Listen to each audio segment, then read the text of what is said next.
A 30-year-old nurse and mother of one is lying in a hospital bed in Atlanta. She's been declared brain dead. Machines are keeping her body alive, but not for her. Rather, the fetus that she's been carrying when she collapsed. Her name is Adriana Smith.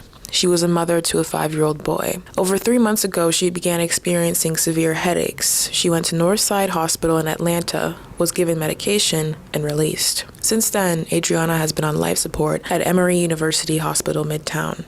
Not because there's a chance of recovery, but because of Georgia's abortion law. Georgia bans abortions once fetal cardiac activity is detected, usually around 6 weeks. The law passed in 2019, but only went into effect after Roe v. Wade was overturned in 2022. Because of that law, the hospital has refused to remove life support, even though Adriana is once again legally dead. But experts say it's not that simple. According to bioethicist and lawyer Thaddeus Pope, Georgia does not actually require hospitals to keep brain-dead pregnant patients on life support. He says, and I quote, "Removing Adriana Smith's mechanical ventilation would not legally constitute an abortion. Continued treatment is not required by law," end quote.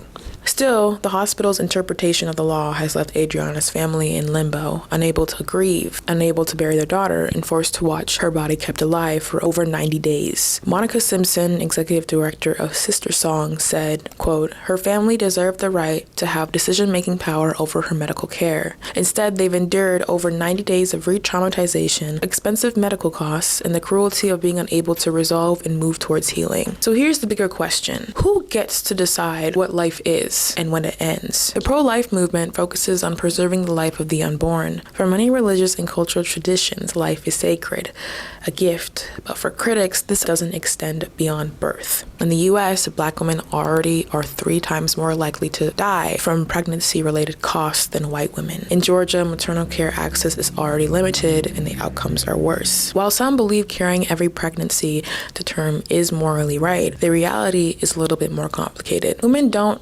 automatically turn to abortion, and they don't even take it very lightly. Many women somewhat understand the mental and physical implications given to them once they know there is life inside of them. But even when a child is born, is there a system in place to support them? Is the mother emotionally, mentally, or financially prepared? Are there resources available to nurture that child safely? Is the pregnancy high risk? And if so, why should the mother's life be sacrificed when the system offers no safety net? Adoption is another point that's brought up, but it isn't a simple solution.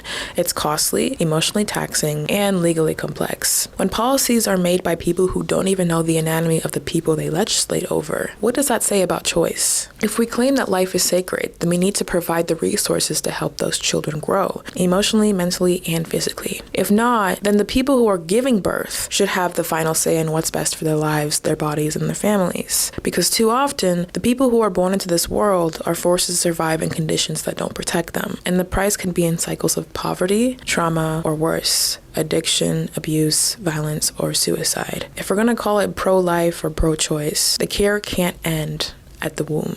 Ayada out.